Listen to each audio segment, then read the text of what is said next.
Bill Clinton is a proven political winner, and he didn't just do it once. He did it back to back against all odds.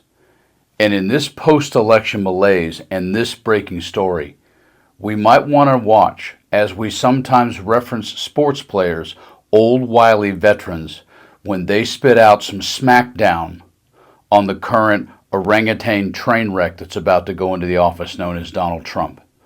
I mean, I got to tell you folks, he may not be the youngest cat on the block, but I still believe in a place called hope.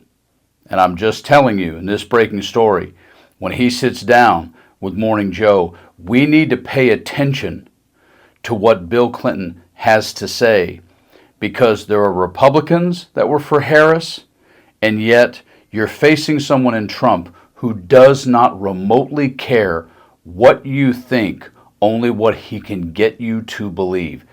Here are our dreams. Help them come true. We're like a garbage can. I'll do my part, but you have to help me. We have to work together. Or you can dodge what needs to be done by dividing, distracting, and diverting us. So in 2024, we got a pretty clear choice, it seems to me. You have being a Republican in your DNA, and yet you've this time been campaigning for Kamala Harris. The other guy who's proved, even more than the first go-around, that he's about me, myself, and I. But you should never underestimate your adversary. And these people are really good at distracting us. They understand that Donald Trump is somebody who tried to overthrow our democracy on January 6th. They understand that Donald Trump has become even more extreme since the last time he's been on the ballot, and they're going to reject him. We got to be tough. Well, but Donald Trump is somebody who doesn't care about the American people. He only cares about himself.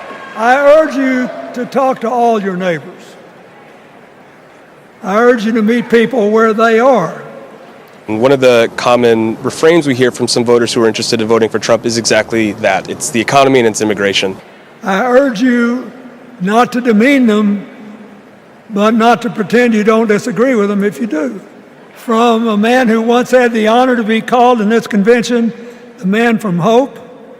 You know, it's the first time I've ever said that. And every time I come up and talk about what they've done to our country, I get angrier and angrier. First time I've ever said garbage can, but you know what? It's a very accurate description. So in this breaking story, Clinton is sharing with us an attitude and a priceless moment of politics and prowess in which we have to stand against a man who just won re-election by calling America garbage. If that's what you're up against, I recommend in this breaking story, you take a listen to Bill Clinton. I think a lot of Democrats, a lot of people like me, independents, I was focused on Donald Trump's political rhetoric, his violent political rhetoric. I said, it sounded like fascist rhetoric to me. You combine that with January 6th, you combine it with everything else. I kept talking about that every day because for me, that was what mattered the most to me. But the pink elephant over there, that's the cost of groceries. That's the cost of gas. That's the thing they've got to take care of first, right? Yep. Well, the average person believes whether they voted for President Trump or not the first time that we survived it. Right. And they give him perhaps too much credit for the fact that in the first 2.5 years or so of his presidency, the first time, the economy got better. I think the facts are that he inherited the end of the Obama era's recovery. We went from 8 million jobs in Obama's last 2 years to 6.5 million in Trump's first 2 years. But there was no inflation and people felt it. So we had to see that election the way they did and answer that and start with that. So when we didn't answer it, it was like we left the pink elephant in the living room. There is a reason why. We're already the longest continuously existing democracy in history. It's hard to save one. That's fine. But if you're going to fight to save it in an election system with all these forces raining down on you, that's the game you got to play.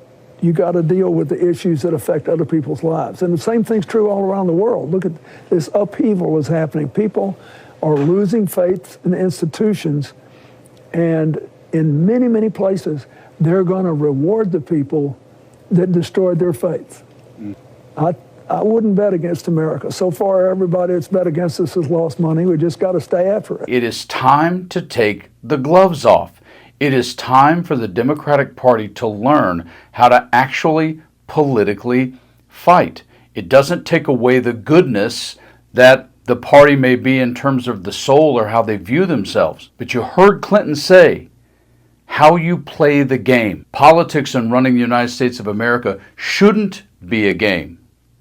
But an election campaign is a game inside of a bubble in a momentary process. Take a few lessons from two severe underdogs in Clinton and Gore who did it back to back. So let's remember the lessons of the past sometime for the future and listen to people like Bill Clinton while they're still around. Because I still believe in a place called hope.